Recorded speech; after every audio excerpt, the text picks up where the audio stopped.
জিকিরের বহু রকম জিকির আছে, ভণ্ডামি জিকির না, স্পষ্ট জিকির এবং তরিকতের জিকির। জিকিরের নিয়ম আছে, যেমন ধরেন আমি একটা উদাহরণ দিই,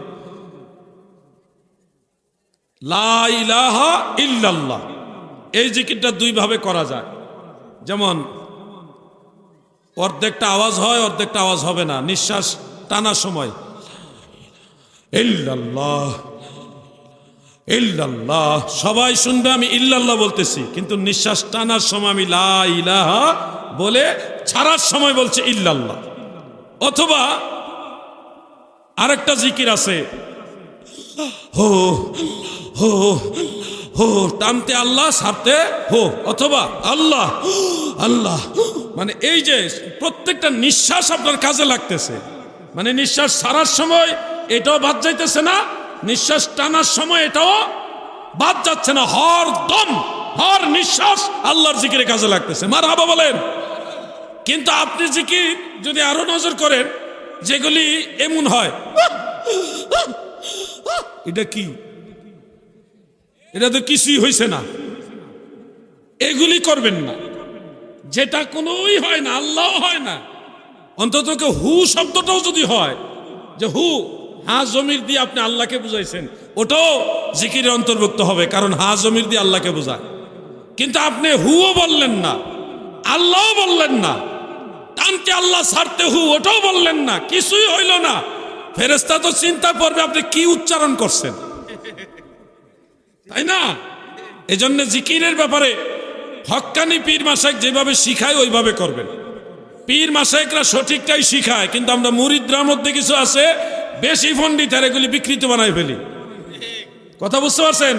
সত্যিকারে পীর মাশায়েখ যারা আমি জানি যতটুকু বাংলাদেশে, সব পীর মাশায়েখই জিকির সঠিকভাবে শিখাইছে, কিন্তু আমরা বেশি বুঝতে বুঝতে বুজুর্গি দেখাইতে যাইতে এমন জিকির করছি, এখানে হিমতে হিমতে বোঝা যায়, আল্লাহ বোঝা যায় না, নবীও বোঝা যায় না, কি যে কয়।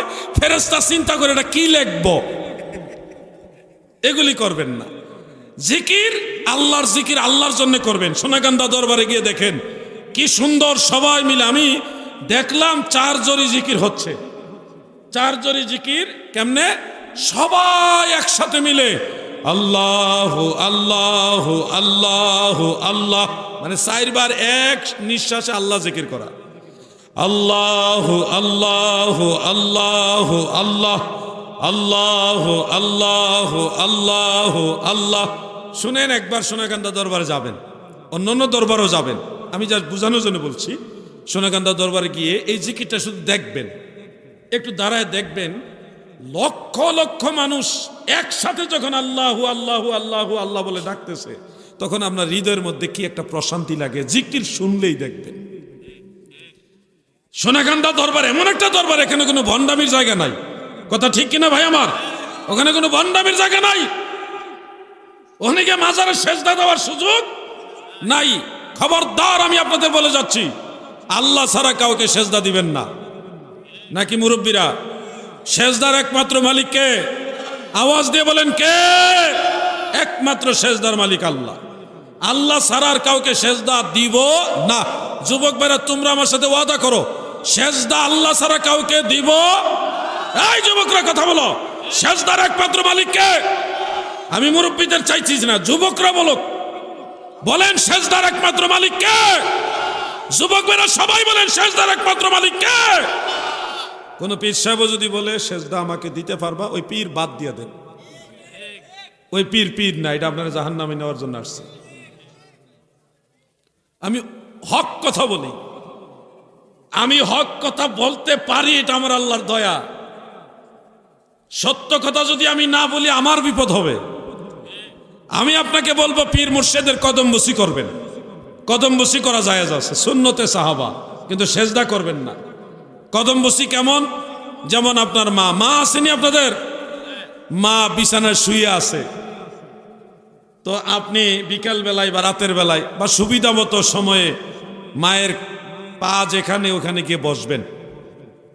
এইভাবে ধরেন, এইভাবে মায়ের পাটা বিছানায় রাখা, আপনি মায়ের পায়ের কাছে গিয়ে বসে আদবের সাথে মায়ের পায়ে চুমা খাইবেন। এটাকে বলা হয় কদম বসি। 2 ঠোঁট দিয়ে মায়ের পায়ে চুমা খাওয়া, বাবার পায়ে চুমা খাওয়া, বুজুর্গ উস্তাদের পায়ে চুমা খাওয়া, বুজুর্গ আল্লাহর ওলি হক্কানি পীর মাশায়েখ ওরকম সম্মানিত ব্যক্তিদের পায়ে চুমা খাওয়া, এটাকে বলা হয় কদম বসি। এই ধরনের আমল সাহাবাই কেরাম করেছে, সুবহানাল্লাহ বলেন। কিন্তু সেজদা দেওয়া যাবে, সেজদা একমাত্র আল্লাহর জন্য। প্রিয় ভাই আমার, বন্ধুরা আমার, আমি জানি এই কথাগুলি কিছু মানুষ শুনে খুশি হবে না, কিন্তু আমি আপনাদের এটুকু বলি ভাই গো, এই সেজদার ব্যাপারে যদি ভুল করো, আমার আল্লাহর সেজদার ব্যাপারে যদি কাউকে ভাগ দাও, এইখানে যদি ভুল করো, কঠিন বিপদে পড়ে যাইবা। তুমি বলবা আমার অমুক হুজুর বলছে, ওই হুজুর সঠিক হুজুর না। যদি সঠিক হুজুর হইতো তোমার এটা শিখাইতো না। দাদুরে আমার, আল্লাহর জিকির করবেন, জিকির নিয়ে যেন কোনো ভণ্ডামি না হয়, নাকি বলেন ভাইজান? না বিরক্ত হইতেছেন আপনারা? আমি যেগুলি প্রয়োজনীয় আলোচনা সেটাই মানুষকে দেওয়ার চেষ্টা করছি। কারণ আল্লাহ, আমি মুসা নবীর কাহিনী জানি, শুধু জানি না মুসা নবীর ঘর বাড়ি কোন জায়গায়, কোন পাহাড়ের উপর দাঁড়ায় আল্লাহর সাথে কথা কইছে, সব দিক খাইছি। মুসা আলাইহিস সালামের মাজার কোন জায়গায়, ওইটা আমি খুঁজে বের করছি, অন্যরা পায় নাই, আমি খুঁজে বের করছি। কারণ আমার জানা আছে কোন জায়গায় মাজার আছে। মসজিদুল আকসার কাছে গিয়ে আমি রাত্রেবেলা একটা ঢিল নিছি, ঢিল, এটা ছোট্ট পাথরের টুকরা। বুখারী শরীফের মধ্যে উল্লেখ, মসজিদুল আকসা থেকে একটা ঢিল মারলে যত দূর যাইব, মুসা নবীর মাজার হলো তত দূর। এখন মাজারের তো চিহ্ন নাই, কোন জায়গাত পাইতাম মাজার? আমি এই ঢিল মারলাম রাইতে, দিনের বেলা ঢিল মারলে বিপদ আছে। ইসরায়েলি সেনাবাহিনী দিয়ে পুরা মসজিদুল আকসা ঘেরাও করে রাখছে। আপনি যদি ঢিল মারেন আর সেনাবাহিনী দেখে, তাহলে আপনি ওখানে ঠুস, কোনো জবাবদিহিতা নাই, কোনো বিচার নাই। ওখানে গুলি করলে কোনো বিচার নাই, গুলি মিস হবে না। আর এমন গুলি কিসের 7.6, এটি আরো বড় পয়েন্টওয়ালা গুলি, এটা লাগার লগে লগে শেষ। তো রাতের বেলায় এশার নামাজ পইরা সবাই বের হয়ে যাচ্ছে, আমিও বের হয়ে যাব, সবার তালে তালে একটা ঢিল লইয়া, মনে করেন একটু হালকা করে জোরে জোরে কদম দিছি, মানে সবাই বুঝাইতেছে আমি দৌড়াইতেছি। এর ফাঁকে আমি এমনি একটা ঢিল মেরে দিছি। ঢিল মারার পরে ওইটা কোন জায়গায় পড়ছে আমি আইডিয়া করে ওইখানে গেলাম। যাই, আমার শক্তি আর আজ থেকে 1400 বছর আগের মানুষের শক্তি তো এক সমান না। তা আমি আইডিয়া করে আমার ঢিলটা যেখানে পড়ছে এর চেয়ে একটু সামনেই গেলাম, যাইয়া খুঁজতেছি কোনো মাজার বা কবরের চিহ্ন পাইতেছি না। টেনশনে পড়ে গেলাম। দয়াল নবীজি তো বলে গেছে, একটা ঢিল মারলে যতটুক দূরে মুসা নবীর মাজার হলো ততটুক দূরে। আমি খুঁজতে খুঁজতে পাই না, কোনো মাজারই নাই। অনেকক্ষণ তালাশ করে দেখি ছোট্ট একটা আছে, ওই যে কি বলে এটাকে, গম্বুজ। গম্বুজের নিচে আবার ছোট্ট একটা রুমও আছে। হঠাৎ করে নজর পড়ল একটা নেম প্লেট এতটুকু, ওইখানে লেখা আছে কুব্বাতু মুসা। তখনই আমি বুঝলাম মদিনাওয়ালা এই জায়গার কথাই বলছে, এটা মুসা নবীর গম্বুজ, মুসা নবীর গম্বুজ। আমি এটার নিচে গিয়া ওয়াল্লাহি, আমি ওখানে যখন একটু কাছে গেলাম, ব্যতিক্রম একটা সুবাস, সুগন্ধ।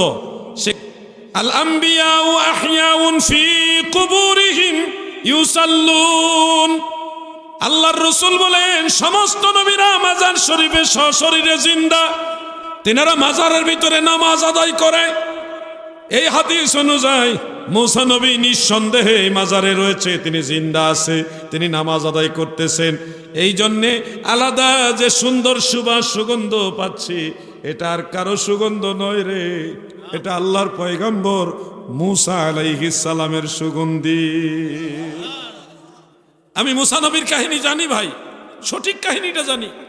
আজগবি কাহিনী না, আমাদের সমাজে অনেক ভুল ওয়াজ আছে, ওই ভুলটাও আমি জানি, সঠিকটাও আমি জানি।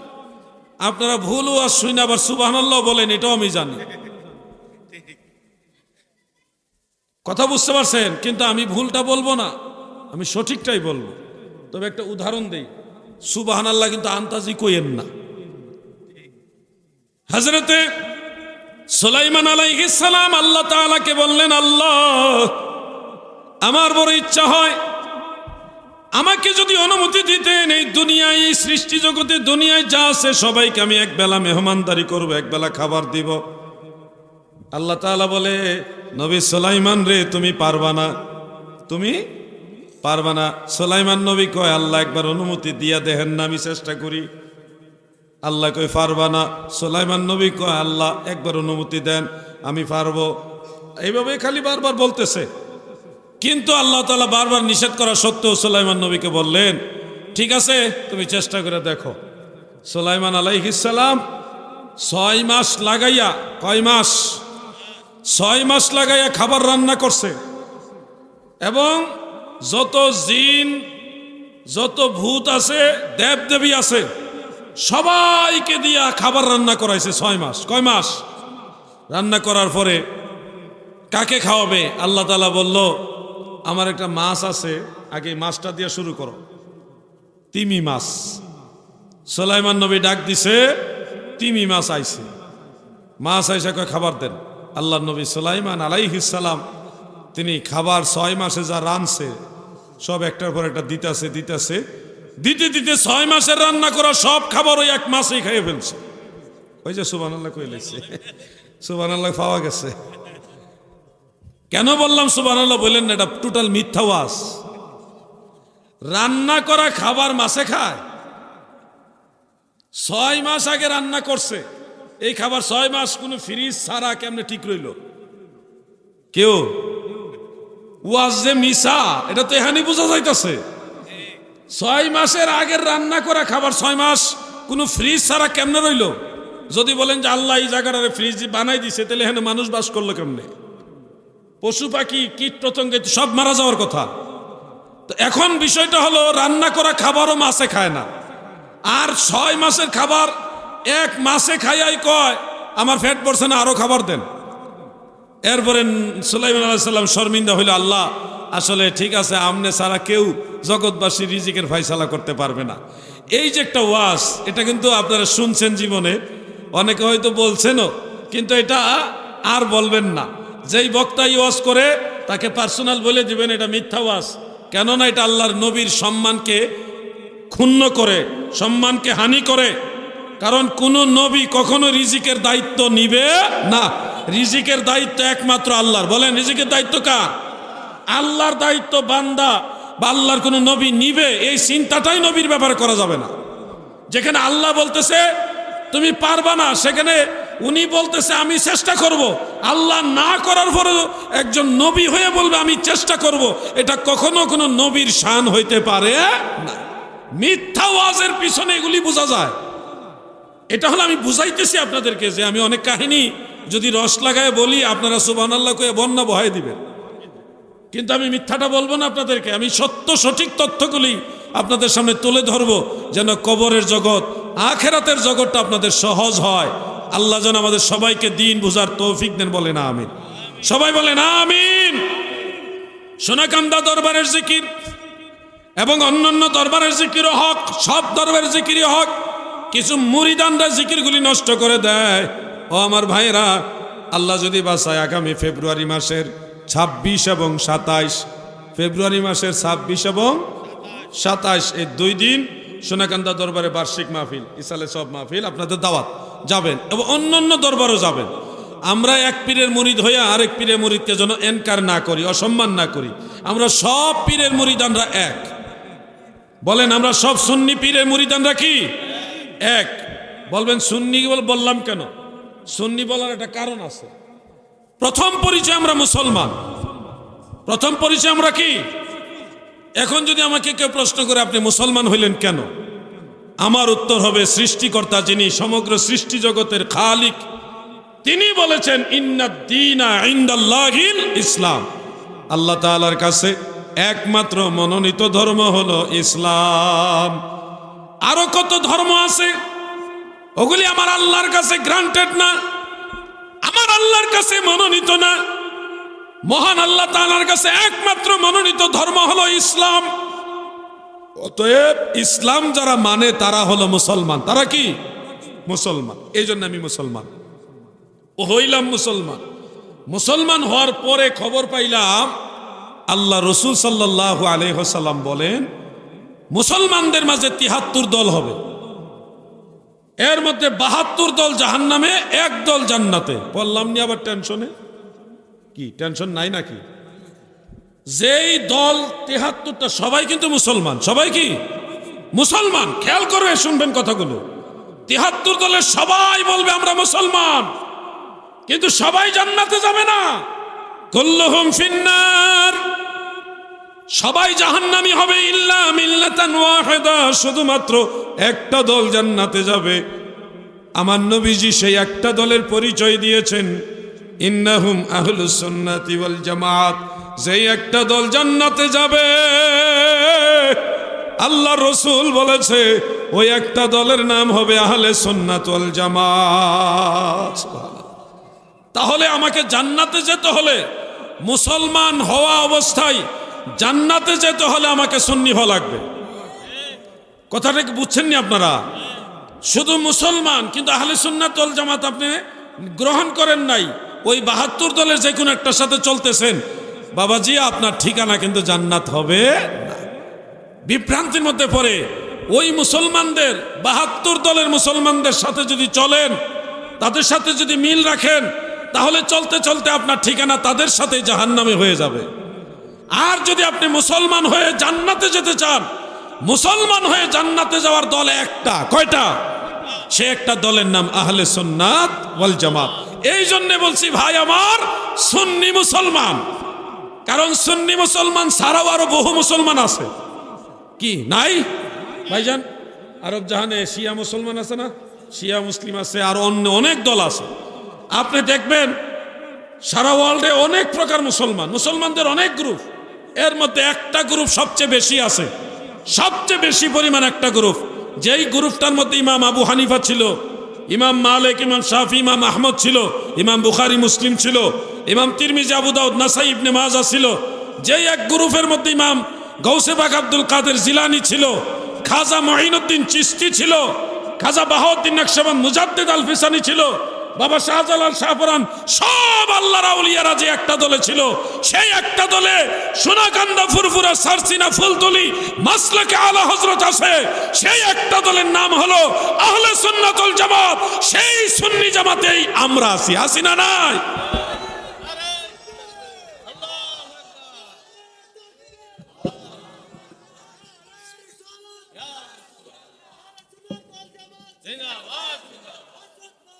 আমার নাম লাগতো না, বলেন আহলে সুন্নাত ওয়াল জামাত জিন্দাবাদ, এটা বেশি বেশি বলবেন। ভাই আমার, এখন কি আপনারা বুঝতে পারছেন কেন সুন্নি মুসলমান বলছি? বোঝেন নাই নাকি? সবাই কি বুঝতে পারছেন? আচ্ছা আমার একজন উত্তর দেন, আমি একজনের জিগাই। কারে জিগাইতাম? এই যে ধরছি আমার বাইরে, পিছনে স্যার নাম নেই। বলেন আমরা সুন্নি মুসলমান হব কেন? আপনি বলেন। হ্যাঁ, সাহস করে বলে ফেলেন।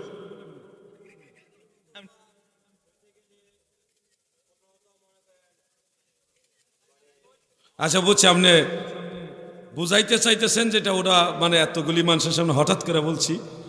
সুন্নি মুসলমান কেন হব, এটার উত্তর হবে জান্নাতি যে দলটা যাবে ওইটা হইলো সুন্নি মুসলমানের দল। জান্নাতে যাওয়ার জন্য সুন্নি মুসলমান হব, এমনও কইতে পারেন। মাশাআল্লাহ বলেন। সবাই কি বুঝতে পারছেন বিষয়টা? খালি নামাজ পড়লে যে বেহেশতে যাবেন গা, বিষয়টা কিন্তু এরকম না। আর সুন্নি মুসলমান হইলে যে নামাজ লাগতো না তাও না, নামাজ লাগবো, কিন্তু মিয়া ভাই আমার লাইনটা সঠিক হওয়া লাগবো। জান্নাতে যাওয়ার লাইন ৭২টা না একটা? পিছনে তারা কথা কয় না, ও কয়টা? বলেন ওই একটা দলের নাম কি? আপনি দেখবেন যারা নতুন দল বানায়, হেরা কিন্তু প্রথমকে আমরা এমুক দল, পরে আমরা এমুক দল, ঘুরতে ঘুরতে ঘুরতে ঘুরতে যখন তারা কিছু দল সাপোর্টে লুক আসে, এটা দলটা ভারী হয়, তখন আমরাও খাটি আহলে সুন্নাত। তারা নিজেদেরকে আহলে সুন্নাত ওয়াল জামাত দাবি করে, লোকজন দল ভারী করে আর কি। পরে দেখছে, চিন্তা করে দেখে আরে এই দল ছাড়া তো উপায় নাই। আপনারা দেখবেন কুমিল্লায়, বোঝানোর জন্য বলছি আর কি, কুমিল্লায় আপনার দাউদকান্দি ব্রিজ পার হইলে একেবারে 14 গ্রামের আগ পর্যন্ত রাস্তার দুই পাশে একটা রসমালাইয়ের, এক জাতের রসমালাইয়ের দোকান পাওয়া যায়। নামটা কি কোন দিন? না কুমিল্লা রসমালাই না, মাতৃভান্ডার, মাতৃভান্ডার। কিন্তু আপনারা ডাইনে বামে খেয়াল করে দেখবেন সবটি শুধু মাতৃভান্ডার না, কোনোটা খাঁটি মাতৃভান্ডার, কোনোটা আদি মাতৃভান্ডার, কোনোটা আসল মাতৃভান্ডার, কোনোটা নিউ মাতৃভান্ডার। এই কোনো না কোনো একটা শব্দ আছে আগে পিছে, অথবা বানানে বেশ কম আছে। কিন্তু আপনারা আশ্চর্য হবেন, এই খাঁটি মার্কা, খাঁটিওয়ালা, আসলওয়ালা, আদিওয়ালা, নিউওয়ালা যত মাতৃভান্ডার আছে রাস্তার দুই পাশে সব 2 নম্বর। 1 নম্বর হইল শহরের ভিতরে, ওইটার আগে দিয়ে খাঁটিও লেখা নাই, আদিও লেখা নাই, আসলও লেখা নাই, নিউও লেখা নাই, ওইটা শুধু মাতৃভান্ডার। আপনি যদি আমেরিকা যান, মিডিল ইস্টে যান, ওখানে গেলে খাঁটি দই পাবেন না, খাঁটি দুধ পাবেন না, খাঁটি ঘি পাবেন না, যা পাবেন সব দই পাবেন, দুধ পাবেন, ঘি পাবেন, খাঁটি শব্দওয়ালা কোনো কিছুই পাবেন না। কারণ ওই দেশে কোনো 2 নম্বরই নাই, ওই দেশে কোনো 2 নম্বর নাই, যা আছে সব 1 নম্বর। এই জন্য এখানে আর খাঁটি লাগানোর দরকার নাই। আমাদের দেশে যারা খাঁটি লাগায় তারা ধোঁকা দেওয়ার জন্য লাগায়, কারণ তারটা যে আসলে খাঁটি না, এই খাঁটি না মানুষকে ধোঁকা দেওয়ার জন্য বোঝায় যে আমারটা খাঁটি, এই খাঁটি রসমালাই। তো আমাদের দেশও যারা মনে করেন আসলে আহলে সুন্নাত ওয়াল জামাত না, সুন্নি না, কিন্তু নিজেরা মানুষকে বুঝাইবার জন্য, কারণ আহলে সুন্নাত ওয়াল জামাত ছাড়া তো উপায় নাই। আপনি যদি কুমিল্লা গিয়া বলেন আমারটা হইল রসমলাই কিন্তু মাতৃভান্ডার না, আর একটা নাম দিয়ে দিলেন পিতৃভান্ডার রসমলাই, পিতৃভান্ডার হইলে কেউ কিনতো না, কারণ সবাই জানে কুমিল্লার রসমলাই মানে হলো মাতৃভান্ডার। এখানে পিতৃভান্ডার দিলে কাজ হবে না, কথা বুঝতে পারছেন? এই জন্য মাতৃভান্ডার লাগাইতেই হবে। এই হলো তাদের ধোঁকা দেওয়ার একটা কায়দা আর কি। আপনাদেরকে বলছি, আমরা আদি আহলে সুন্নাত না, খাঁটি আহলে সুন্নাত না, আসল আহলে সুন্নাত না, আমরা শুধু আহলে সুন্নাত ওয়াল জামাত। মানে আমরা খাঁটি সুন্নি, আদি সুন্নি, আসল সুন্নি, এই লকবদারি সুন্নি না, আমরা শুধু সুন্নি। আমাদের পরিচয় কি? সুন্নি, বাস। আমাদের পরিচয় আমরা সুন্নি। এর আগে পিছে খাঁটি, আসল, ঘি এটা লাগাইবার কোনো দরকার। যারা পরে আইছে মানুষকে ধোঁকা দিতে চায় তারাই দেখবেন এগুলি লাগাইব। আপনাদেরকে সতর্ক করছি, সুন্নি চিনবেন কেমনে? সুন্নি চিনবেন আগের ইমামরা যেমনে, উনি যদি হেমনে থাকে তাহলে এটাই হেমনে।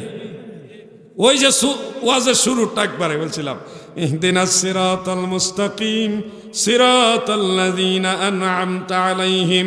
আল্লাহ আমাদেরকে সরল সঠিক পথে পরিচালিত করুন, যেই পথে আপনার নিয়ামত প্রাপ্ত বান্দারা পরিচালিত হয়েছে। দাদুরে, এই জন্য আপনাদেরকে দেখতে হবে, আহলে সুন্নাত ওয়াল জামাত খুঁজে বের করার জন্য দেখতে হবে আগের ইমামদের সাথে যার মিল আছে, উনি হইল সেই পুরান দল। আর দেখবেন আগেরটার সাথে মিল নাই, বুঝে নিবেন ঝামেলা আছে, ঝামেলা আছে। আচ্ছা মুরব্বীরা, আমাকে একটা বিষয় সহযোগিতা করেন, একটু খেয়াল করেন সবাই। মুরব্বীরা, আজ থেকে 30 বা 35 বছর আগে, খেয়াল করছেন নি আপনারা? 30-35 বছর আগে কবরস্থানে মোনাজাত লইয়া কোনো ঝগড়া আসিল?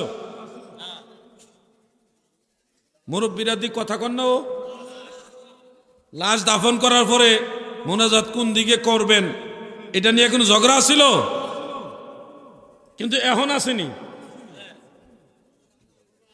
আগে ভেজাল আসিল না, এখন ভেজাল বাইরেছে। এমনে করা যাবে না, হেমনে করা যাবে না, এমনে করতেইব, হেমনে করতেইব, কত রকমের কথা হয়েছে। এখন বাইরেছে কতগুলি কথা দেন। জেল এক ধরনের বাইরে কয় লাশ দাফনের পরে দোয়াই করন যাইতো না, এই এক গ্রুপ বাইরেছে। আরেক গ্রুপ কয় দোয়া করন যাইব, হাত উঠান যাইতো না। আরেক গ্রুপ কয় হাত উঠায় দোয়া করা যাবে, কিন্তু কবরস্থানের দিকে ফিরে করা যাবে না, পশ্চিম দিকে ফিরে করতে হবে।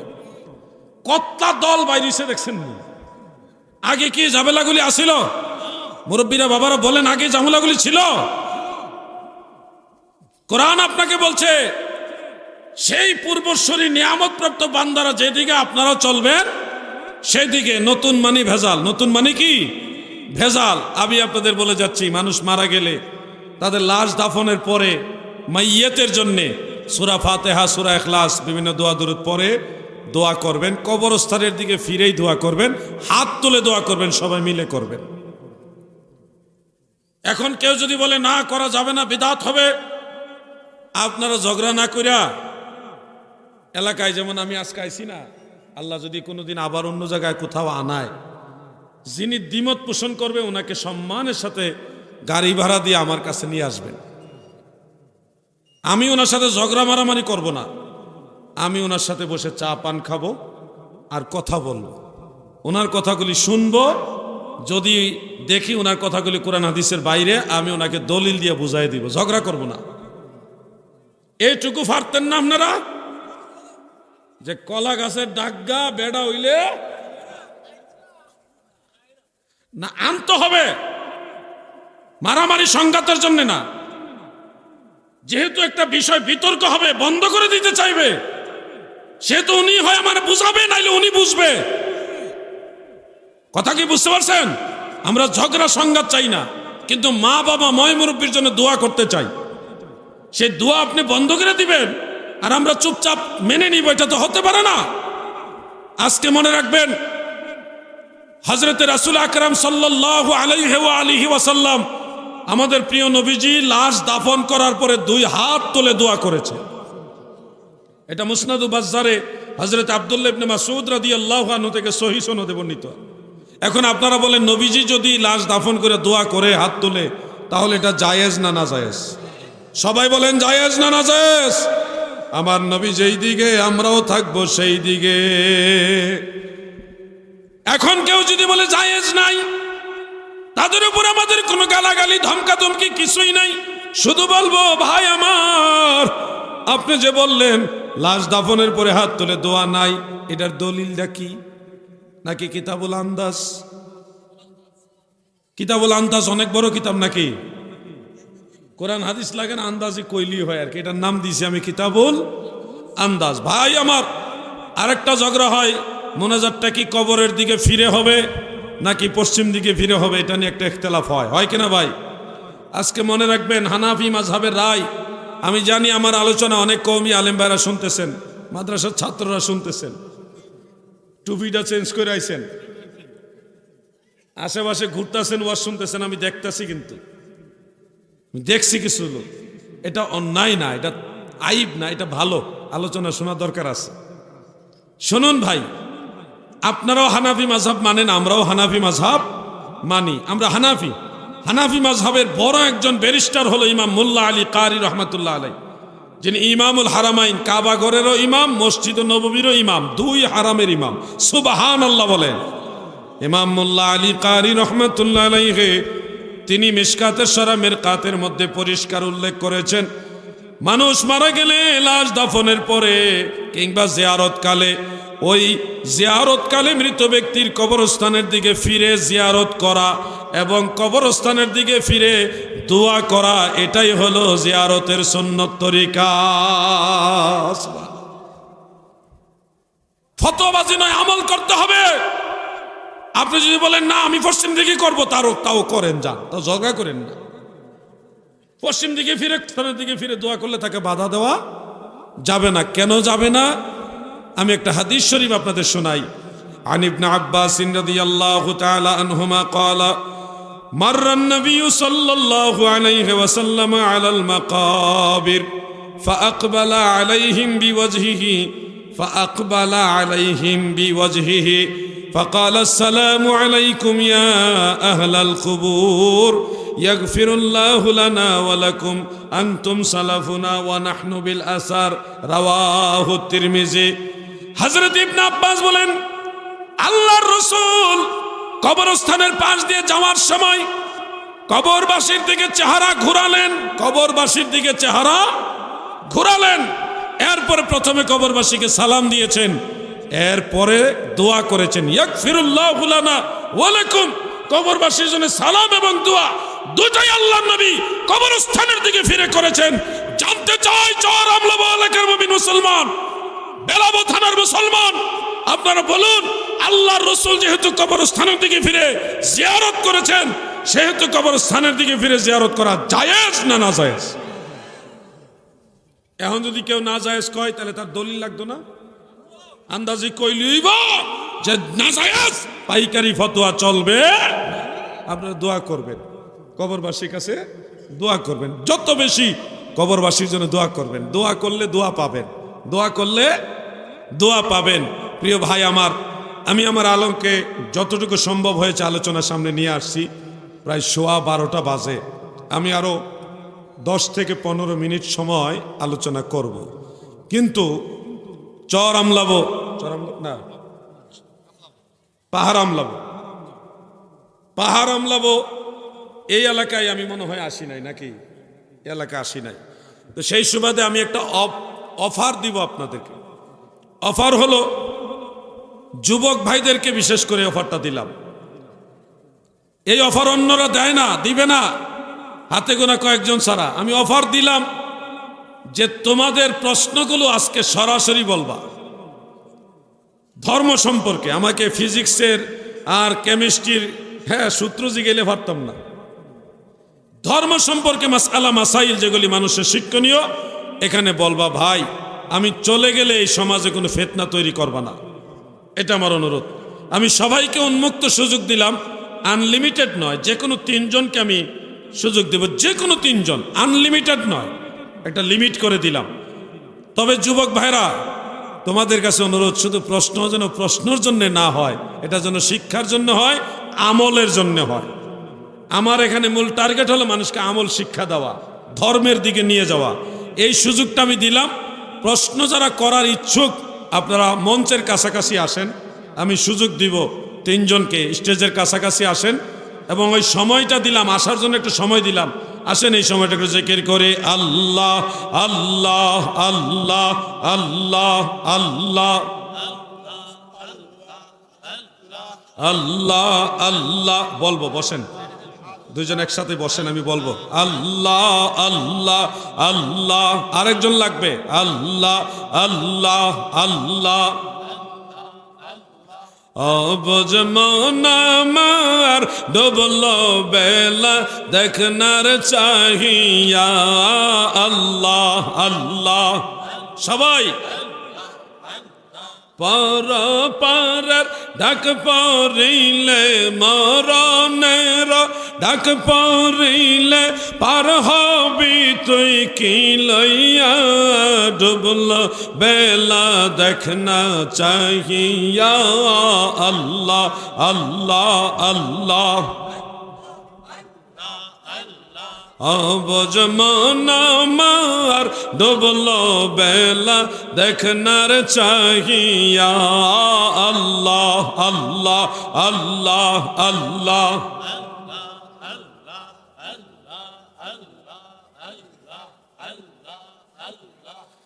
লা ইলাহা ইল্লাল্লাহু মুহাম্মাদুর রাসূলুল্লাহ সাল্লাল্লাহু আলাইহি ওয়াসাল্লাম।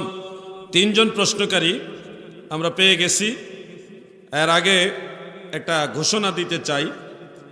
আমাদের ভাইরা, বাবারা যারা আছেন, ইসলামিক গজল পছন্দ করেন, নবীর শান, অলি আল্লাহ শান, আল্লাহ তাআলার শান পছন্দ করেন, তাদের জন্য বলছি, এই বইটা আপনারা সংগ্রহ করে নেন। যত সুন্নি ওলামাই কেরাম বিভিন্ন গজল গায়, সবগুলি গজল একসাথে জমা করা হয়েছে। আপনার ছেলের জন্য বইটা নিয়ে যান, মেয়ের জন্য নিয়ে যান। স্কুলে মাদ্রাসায় গজল প্রতিযোগিতা হয়, তো সেক্ষেত্রে এই গজলগুলি শিখলে আপনাদের বাচ্চাদের, ছেলে মেয়েদের জন্য অনেক উপকার হবে। এই আজে বাজে গান টান না শিখে এটা 2টা গজল শিক্ষক না, মুসলমানের সন্তান, ভালো একটা গজল শিক্ষক। এই বইটা 50 টাকা। এই বইটা আপনাদের কাছে নিয়ে আসতেছে, সংগ্রহ করে রাখবেন। আর একটা আছে দয়াল নবীজির নালাইন শরীফ, নবীজির আংটি মুবারক, নবীজির চুল মুবারক এবং সাহাবি গাছ, যে গাছের নিচে দয়াল নবীজি বসেছেন। এই পিকচারগুলো যদি ঘরের মধ্যে রাখেন, এগুলির দিকে তাকাইলে নবীজির কথা স্মরণ আসবে। তো আমার ঘরেও আছে, আপনারা সংগ্রহ করে নেন, ঘরে নেন, আজে বাজে ছবি টানায়েন না। মদিনাওয়ালার নিদর্শনগুলি ঘরে রাখেন, নবীর কথা মনে পড়বে। 2টা মিলে 100 টাকা। এগুলি সংগ্রহ করে রাখেন। আমার লেখাও অনেকগুলি 2-3টা বই আছে, যদি ভালো মনে করেন, প্রয়োজন মনে করেন, সংগ্রহ করে রাখতে পারেন। একটা নামাজের বই, প্রিয় নবীজির সালাত, আজান, একামত, ওযু, গোসল, নামাজের যত দলিল, মাসআলা মাসাইল, লামাযহাবীদের খণ্ডন সহকারে, জানাজার পরে দোয়া, আজানের পরে দোয়া, আজানের আগে সালাতু সালাম, একবার সব দলিল একসাথে বইটার মধ্যে পেয়ে যাবেন। এবং এটা আপডেট ভার্সন, আপনারা এটা সংগ্রহ করে নেবেন। সবারই লাগবে, মা বোনদেরও লাগবে। এটা একটা নামাজের বই, প্রত্যেকের দরকার। এটা 500 টাকা হাদিয়া। আরেকটা আছে নবীজি নূরের তৈরির পক্ষে, ওইটার নাম নূরে মুজাসসাম, ওইটা 200 টাকা। একটা 200 টাকা, আরেকটা হলো 500 টাকা। যাদের লাগবে সংগ্রহ করে রেখে দেন। একজন দাঁড়ান, প্রথম এই সবুজ টুপি ভাই বলেন। ওয়ালাইকুম আসসালাম রহমতুল্লাহ।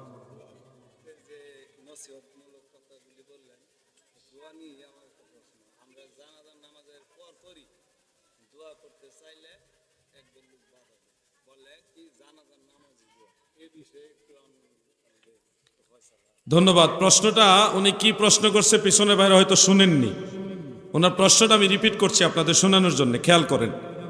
উনি বলছেন যে জানাজার নামাজের পরে উনি এবং ওনার এলাকার লোকেরা অনেকে দোয়া করতে চান, কিন্তু কিছু লোক বাধা দেন যে জানাজাটাই দোয়া, এরপর আর দোয়া করার দরকার নাই। তো উনি জানতে চাইছেন যে জানাজার পরে দোয়া করা যাবে কিনা। আপনারা অনুমতি দিলে আমি প্রশ্নের উত্তর দিব। অনুমতি আছে? আচ্ছা, তাহলে শুনুন। প্রথম কথা হলো জানাজা এটা দোয়া নয়, জানাজা এটা সালাত, নামাজ। দ্বিতীয়ত, যদি কিছুক্ষণের জন্য ধরেও নেই যে জানাজাটা দোয়া, যদি ধরেও নেই জানাজাটা দোয়া, জানাজা দোয়া, তারপরেও শরীয়তের মাসআলা হলো বারবার দোয়া করা যাবে, জায়েজ আছে। ধরেন একজন লোক এখন একটু মুনাজাত করছে, আজকের মাহফিলে দোয়া করছে একজন, তো পরে আবার আরেকজন দোয়া করতে পারে না? কথা কন নাকি, পারে কিনা?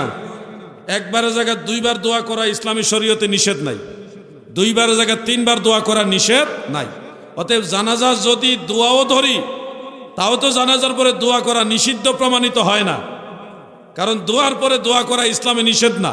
নবীজি বলছে আকসিরুদ দোয়া, তোমরা বেশি বেশি দোয়া করো। এবং বাদায়ু সানের মধ্যে উল্লেখ, বারবার দোয়া করা, দোয়াকে তাকরার করা, এটা জায়েজ আছে, বেলা শাক, কোনো সন্দেহ ছাড়াটা জায়েজ। তৃতীয়ত, জানাজার পরে আমরা দোয়া করি কেন? উত্তর, আল্লাহর রসুল নিজে জানাজার পরে দোয়া করেছেন, এজন্য আমরা করি। এর চেয়ে বড় দলিল আর আমাদের লাগবে না। যদি জানতে চান যে রসুল করিম সাল্লাল্লাহু আলাইহি ওয়াসাল্লাম জানাজার পরে দোয়া করেছেন, এটা কোন দলিলে আছে, আমি বলবো ভাই অনেক দলিলই আছে। আমি একটা হাদিস আপনাদের শোনাই। সিহাসিত্তার অন্যতম কিতাব সহি মুসলিমের আন্তর্জাতিক হাদিস নাম্বার, এটা অ্যাপসের মধ্যে মিল পাবেন না, বাংলা অনুবাদও মিল পাইতে পারেন, নাও পাইতে পারেন, কিন্তু আরবি যে কিতাবগুলি ইন্টারন্যাশনালি হাদিস নাম্বার ম্যাচিং রয়েছে, ওই কিতাবে 2276 নম্বর হাদিস। কত নম্বর হাদিস? 2276, মানে 2276। সেখানে সহি হাদিস উল্লেখ। হযরতে আউফ ইবনে মালিক রাদিয়াল্লাহু আনহু বলেন, সাল্লা রাসূলুল্লাহি সাল্লাল্লাহু আলাইহি ওয়াসাল্লাম আলা জানাজাতিন, আমার দয়াল নবীজি এক ব্যক্তির জানাজার নামাজ আদায় করলেন। ফাহাফিজতু মিন দুআইহি, অতঃপর নবীজি যে দোয়া করলেন সেটা আমি শুনে মুখস্থ করলাম। লম্বা এক দোয়া সেখানে উল্লেখ রয়েছে। এই হাদিস সহি মুসলিমে উল্লেখ। হাদিসের ব্যাখ্যা তশরী করতে গিয়ে হাফিজুল হাদিস ইমাম নববী রাহমাতুল্লাহ আলাইহি শরহে মুসলিম আল মিনহাজের মধ্যে লিখতেছেন, দয়াল নবীজি এই দোয়াটা করেছেন বাদাস সালাত, জানাজার নামাজের পরে। সুবহানাল্লাহ। আর এটা জানাজার নামাজের ভিতরে হতে পারে না। কেন? জানাজার ভিতরে যত দোয়া আছে বা দুরুদ আছে, এগুলি কিন্তু বড় আওয়াজ করে পড়ে না। ইমাম সাহেব যেটা পড়ে, এটা কি আওয়াজ করে পড়ে নাকি জানাজার নামাজে? মিট মিট মিট মিট করে নিচু আওয়াজে পড়ে, এইভাবে পড়ে, যেটা আপনারা শুনেন না, পিছন থেকেও শোনা যাবে না। তাহলে প্রিয় নবীজি ওই দোয়াটা এমন ভাবে পড়েছেন যে পিছন থেকে শুনে সাহাবী মুখস্থ করে ফেলছে। তার মানে এই বিষয়টা ক্লিয়ারলি যে আল্লাহ রসুল সাল্লাল্লাহু আলাইহি ওয়াসাল্লাম এটা জানাজার ভিতরে পড়ে না, জানাজার পরে পড়েছেন, বাহিরে পড়েছেন। এবং ইমাম নববী রাহমাতুল্লাহ আলাইহি মুসলিম শরীফের সরাল মিনহাজের মধ্যে পরিষ্কার উল্লেখ করেছেন এটা বাদা সালাত, জানাজার নামাজের পরে। এখন আপনারা আমাকে বলুন, যেহেতু প্রিয় নবীজি নিজেই জানাজার পরে দোয়া করেছেন, সেহেতু জানাজার পরে দোয়া জায়েজ না নাজায়েজ? আমাদের বক্তব্য হলো, ভাই আপনি যদি দোয়া করতে না চান আপনার কোনো গুনাহ হবে না, আপনি চলে যান। দোয়া না করে চলে যান, আপনার ব্যস্ততা থাকতেই পারে, গুনাহ হবে না আপনার। কিন্তু আরেকজন দোয়া করলে তাকে বাধা দেওয়ার কোনো অধিকার আপনার।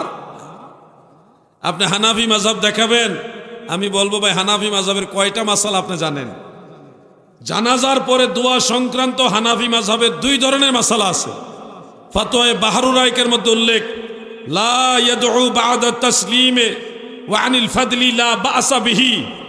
ইমাম ইবনে নুজাইম মিসরি হানাফি রহমাতুল্লাহ আলাইহি উল্লেখ করেন যে জানাজার পরে দোয়ার জন্য দাঁড়াবে না, এটা খোলাসা কিতাবের ইবারত।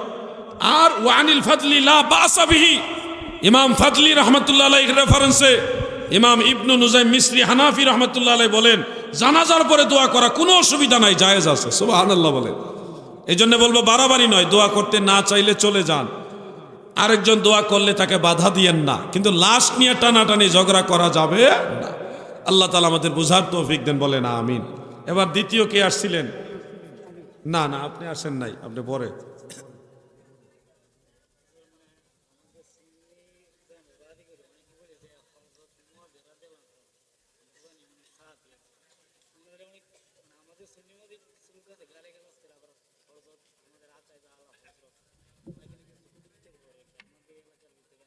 আচ্ছা, এটা আমি ব্যাখ্যামূলক আলোচনা অতীতে অনেক জায়গায় করেছি, এখানে এক কথায় উত্তর দিয়ে দিচ্ছি সংক্ষেপে।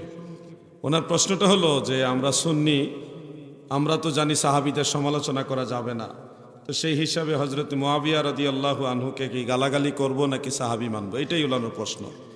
আমি আপনাকে সহজ ভাষায় বলি, ভাই কে কোন দৃষ্টিতে নেবেন যার যার ব্যক্তিগত ব্যাপার। আপনার হাসর আপনার, আমার হাসর আমার। আমি যেটা জানি আমাদের আহলে সুন্নাতুল জামাতের সকল আইম্মায়ে কেরাম হযরত মুআবিয়া রাদিয়াল্লাহু আনহুকে সাহাবী মানছে। আমি তাদেরকে বাদ দিয়ে আলগা সুন্নি হইতে পারবো? ইমাম আবু হানিফা রহমাতুল্লাহ আলাইহি বাদ দিয়া আমি কি আলাদা কোনো সুন্নি হইতে পারবো? আমি গাউসে পাকের দরবারে গেছি বাগদাদ শরীফে, গিয়া ওখানে জিজ্ঞাসা করছি যে হযরত মুআবিয়া রাদিয়াল্লাহু আনহু সাহাবী কিনা। সেখান থেকে পরিষ্কার বলছে যে অবশ্যই উনি সাহাবী। আমি মুজাদ্দিদ আল ফিসানি রহমাতুল্লাহ দরবারে গেছি সারহিন শরীফে পাঞ্জাবে, ওখানে গিয়েও জিজ্ঞাসা করছি যে আমিরে মুআবিয়া রাদিয়াল্লাহু আনহু সাহাবী কিনা। মুজাদ্দিদ সাহেবের দরবার থেকে বলছে কোনো বেলা শক উনি সাহাবী। তো আমি বলবো যদি আপনি সাহাবী না মাইন্না জান্নাতে যাইতে পারেন চেষ্টা করেন। আমরা ওনাকে সাহাবী মানি, আমি মাওলা আলীকেও মানি, উনি আলে বাইতে রাসূল, উনি ফাকফানজাতন একজন।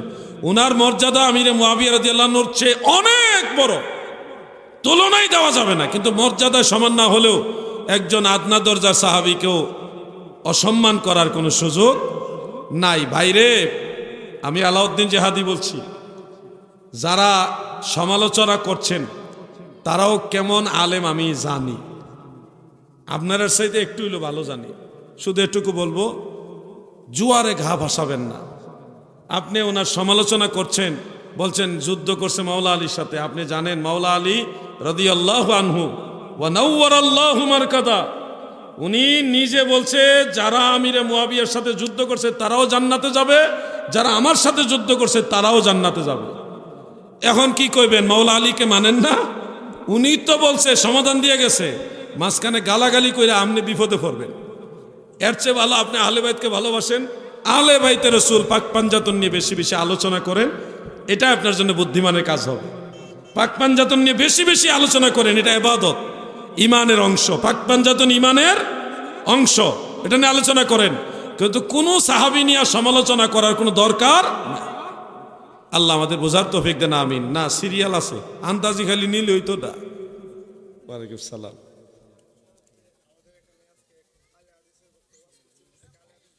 আচ্ছা আচ্ছা,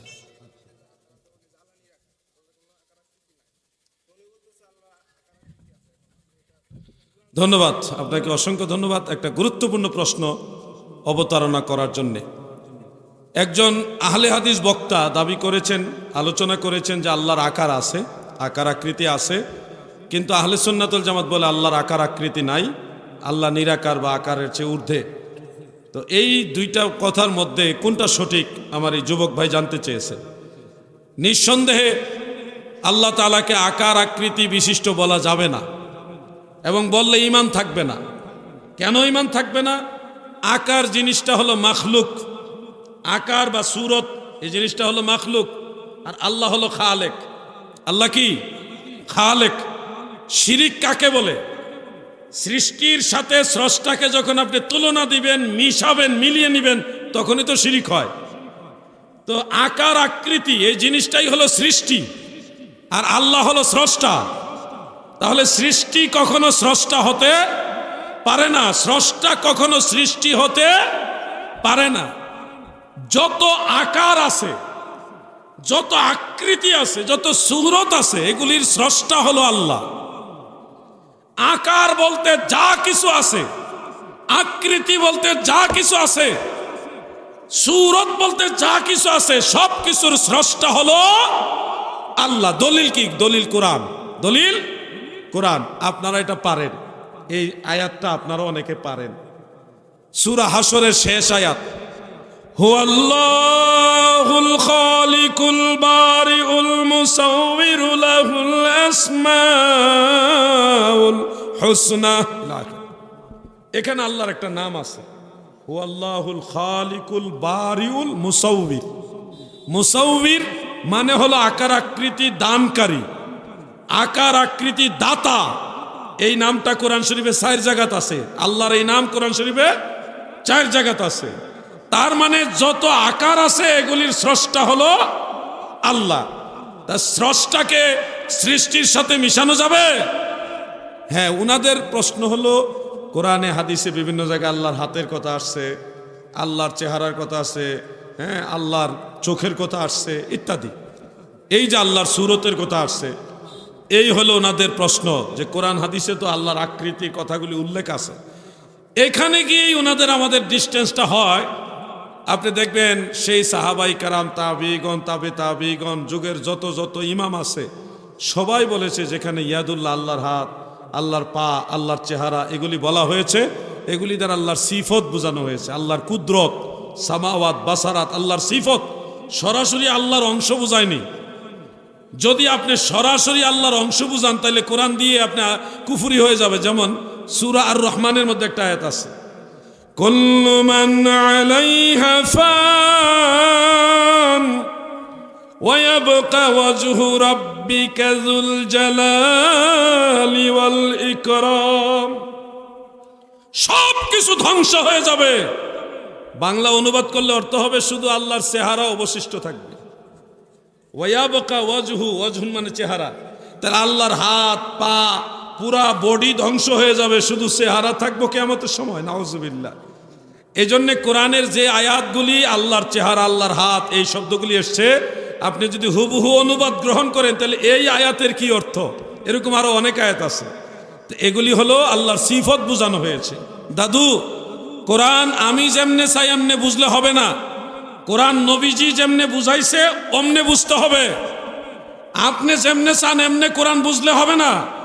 আগের মুফাসসিরিনে কেরাম কোরআন যেভাবে বুঝেছেন আপনাকে ওইভাবে বুঝতে হবে। দাদু গো, একটা জায়গায় বলবেন আল্লাহর যদি আকার না থাকে, তাইলে আল্লাহকে দেখা যায় কেমনে বা দেখবে কেমনে? আমি আপনাকে বলবো, ভাই, অনেক কিছুর অস্তিত্ব সৃষ্টিতেই আছে, যেগুলি অস্তিত্ব আছে কিন্তু দেখা যায় না, আবার দেখা যায় আকার বর্ণনা করা যায় না। সৃষ্টির মধ্যে এমন জিনিস আছে। বাতাস আছে না নাই? ঘুমায় রয়েছেন না আপনারা? অক্সিজেন, হাইড্রোজেন, বাতাস এগুলি আছে না নাই ভাই? কিন্তু আপনারা কি এগুলি আকার বর্ণনা করতে পারেন? অস্তিত্ব আছে কিন্তু আকার বর্ণনা করা যায় না। সুগন্ধ, দুর্গন্ধ, ব্যথা, এগুলি অস্তিত্ব আছে, নিশ্চিত আছে, কিন্তু আকার বর্ণনা করা যায় না। খুব খেয়াল করবেন, পানি দেখাও যায়, কিন্তু পানির নির্দিষ্ট কোনো আকার নাই। সৃষ্টি, এটা কিন্তু সৃষ্টি। আমার আল্লাহ তো বেমেসাল, বেনজির। সৃষ্টির মধ্যে আপনার জন্য উপমা রেখেছে। অনেক জিনিসের অস্তিত্ব আছে কিন্তু আকার বর্ণনা করা যায় না। দেখা যায়, কিছু আছে দেখা যায় না, অনুভব করা যায়, কিন্তু আকার বর্ণনা করা যায় না। আমি আরো সহজ করে দেই। পূর্ণিমার চাঁদের রাতে আকাশের দিকে তাকাবেন, দেখবেন ছোট ছোট আলো জ্বলতেছে। আপনি এখান থেকে দেখছেনও, আলোগুলো দেখছেন, কিন্তু এটা কিরকম আকারের বর্ণনা করার সাধ্য আছে? এটা সৃষ্টি, আল্লাহর সৃষ্টি জগতের একটা ক্ষুদ্রতম সৃষ্টি যা আপনি এখান থেকে দেখছেনও কিন্তু আকার বর্ণনা করতে পারছেন না, তাহলে আল্লাহকেও দেখা যায় কিন্তু আকার বর্ণনা করার কোনো সুযোগ, আল্লাহর অস্তিত্ব ঠিক তেমনিভাবে বিশ্বাস করতে হবে কিন্তু আকার বর্ণনা করার মতো কোনো সুযোগ নাই। এই বিষয়গুলি ওনাদের বুঝাবে কে? এনারা দলের জন্য অনেক সময় বুঝেও না বুঝার ভান করে, ওই যে দল কইরাইছে, দল ভুল হয়ে যায়, এই কারণে ইমান বাদ দিয়া দলের দালালি করে। আল্লাহ তাদের বুঝার তৌফিক দেন, বলে না আমিন। 3টা প্রশ্ন খতম হয়ে গেছে, আমি আর প্রশ্ন নিব না। তবে স্টেজ থেকে একজন আলেম মানুষ, তাও আবার উপস্থাপক, তাই না, ওনার তো একটা হক আছে। তো এই জন্য আমি শুধুমাত্র ওনাকেই একটা অনুমতি দিলাম, আর কাউকে দিব না, শুধু ওনাকে। না ভাইয়া, তো উপস্থাপক যিনি আছেন উনি আপনাদের সামনে একটা প্রশ্ন অবতারণা করবেন। আমার একটু জানার ইচ্ছা, এটা আমি সহ আমাদের এলাকার সকলের জানার ইচ্ছা, আমার দ্বারা যাতে সবাই জানতে পারে বিষয়টা, সেটা হলো নফল নামাজ, যেমন লাইলাতুল কদর, লাইলাতুল বরাত, লাইলাতুল মেরাজ, এই নফল নামাজগুলা এই জামাতের সাথে পড়া যাবে কিনা এবং ইমামতের সাথে? ধন্যবাদ। প্রশ্নটাকে শুনছেন আপনারা? নফল নামাজ জামাতের সাথে পড়া যাবে কিনা, সেটা দৈনন্দিন জীবনে নফল হোক, লাইলাতুল কদরের নফল হোক, লাইলাতুল বারাত, লাইলাতুল মেরাজের নফল হোক, জামাতে পড়া যাবে কিনা। তো এক্ষেত্রে উত্তর হলো, হানাফি মাযহাবের ফুকাহায়ে কেরাম রসুল করিম সাল্লাল্লাহু আলাইহি ওয়াসাল্লামের পুরো জিন্দিগিতে যত প্রকার নফল নামাজ আছে সবগুলি বিশ্লেষণ করেছেন, চুল ছেঁড়া তাহাকিক করে তেনারা রায় দিয়েছেন যে নফল নামাজ জামাতে পড়া যাবে না, ঘোষণা দিয়ে পড়া যাবে না। অন্তত এটা হলো লাস্ট কথা, যে নফল নামাজে জামাত হবে এভাবে ঘোষণা দিয়ে পড়া যাবে না। কেউ নফল নামাজে দাঁড়ায় গেছে, পিছনে আইসা ঘোষণা ছাড়াই দাঁড়ায় গেছে জামাত হিসেবে, এই ক্ষেত্রে গুনাহগার হবে না, কিন্তু ঘোষণা দিয়ে যদি নফল নামাজ পড়ে তাহলে তারা গুনাহগার হবে, জামাত পড়ার কারণে গুনাহগার হবে। মনে রাখবেন এই কথাগুলো দাদু। সোনাকান্দার দরবার এটা হানাফি মাযহাবের দরবার, এবং হানাফি মাযহাবের প্রত্যেকটা মাসালা মানার চেষ্টা করে। শুনুন, বেতেরের নামাজ আপনারা রমজান মাসের বাইরে জামাতে পড়েন? পড়েননি? দেখেন ফতোয়ার কিতাবে স্পষ্ট আছে, বিতিরের নামাজ মাহে রমজানে জামাত পড়া মুস্তাহাব, তাও রমজান মাসের জন্য খাস। এটা রমজান মাসের জন্য এটা খাস। রমজান মাসে বিতিরের নামাজ জামাত পড়া যাবে, মুস্তাহাব, সওয়াব হবে জামাতে পড়লে। কিন্তু রমজান মাসের বাইরে অন্য কোনো মাসে বিতির ওয়াজিব নামাজ, নফল না, ওয়াজিব নামাজ রমজান মাসের বাইরে জামাত পড়া মাকরু, গুনার কাজ। যেটা ওয়াজিব নামাজ ওইটাই রমজান মাসের বাইরে জামাত পড়ার কোনো সুযোগ নাই, সেখানে নফল নামাজ আপনি কিভাবে জামাতে পড়বেন? দাদু, আপনি যদি মনে করেন আপনার কথা মানতাম না, এটা আপনার ব্যাপার, এটা আমার কথাও না, এটা হানাফি মাযহাবের রায়। রসুল করিম সাল্লাল্লাহু আলাইহি ওয়াসাল্লামের গোটা জিন্দিগির সমস্ত নফল নামাজ একসাথে বিশ্লেষণ করে ফুকাহায়ে আহনাফ তিনারাই ফায়সালা দিয়েছেন। অতএব শবে বরাতের নফল নামাজ হোক, শবে কদর উপলক্ষে নফল নামাজ হোক, অথবা শবে মেরাজ উপলক্ষে নফল নামাজ হোক, অথবা অন্যান্য নফল নামাজ হোক, আপনারা ঘোষণা দিয়ে জামাতে নফল নামাজ পড়তে পারবেন না। একজন মহিলা প্রশ্ন পাঠাইছে, আপনার দাবি আছে, মহিলাদের দাবি নাই, তাহলে এটা তো রাখতে হবে। সকল মাযহাবের মধ্যে কি পর্দার বিধান এক? সকল মাযহাব, কোরআনের বাইরে তো আর কোনো মাযহাব নাই, কোরআনের বাইরে কোনো মাযহাব নাই গো মা, ও গো মা। মালিকি চার মাযহাব সরাসরি আল্লাহ নিজে বলছে পর্দার কথা, আর আবু হানিফা রাহমাতুল্লাহ এটার বাইরে করার তো কোনো সুযোগই নাই। পর্দার কথা বলছে কে? আপনার কি সন্দেহ আছে নাকি? পর্দার কথা বলছে কে? আল্লাহ কি শুধু মহিলাদের পর্দার কথা বলছে? আল্লাহ পুরুষের পর্দার কথা কইছে আগে, এরপরে কইছে মহিলাদের পর্দার কথা। পুরুষের আবার পর্দা কি তাহারা কি বুরকা ফিরা ঘুরতো নি? না, পুরুষের ফরজ পর্দা হলো নাভি থেকে হাঁটু সহ ঢেকে রাখা, এটা হলো ফরজ। কিন্তু আমাদের যুবক ভাইরা এখন প্যান্ট পরে পড়তে পড়তে নিচে নেয়গা 2 পাহাড় দেখা যায়, মানুষের লজ্জা শরম কোথায় চলে গেছে, পারে না, ল্যাংটা হয়ে যায় গায়ে, লজ্জা শরম নাই একেবারে, কবিরা গুনাহ। নাভির নিচে আপনি যদি অথবা হাঁটুর উপরে কোনো ধরনের কাপড় যদি এই ধরনের পরেন, তাহলে এটা কবিরা গুনাহ। পুরুষের কথা বলছি, কবিরা গুনাহ, যেগুলি তওবা ছাড়া মাফ হয় না।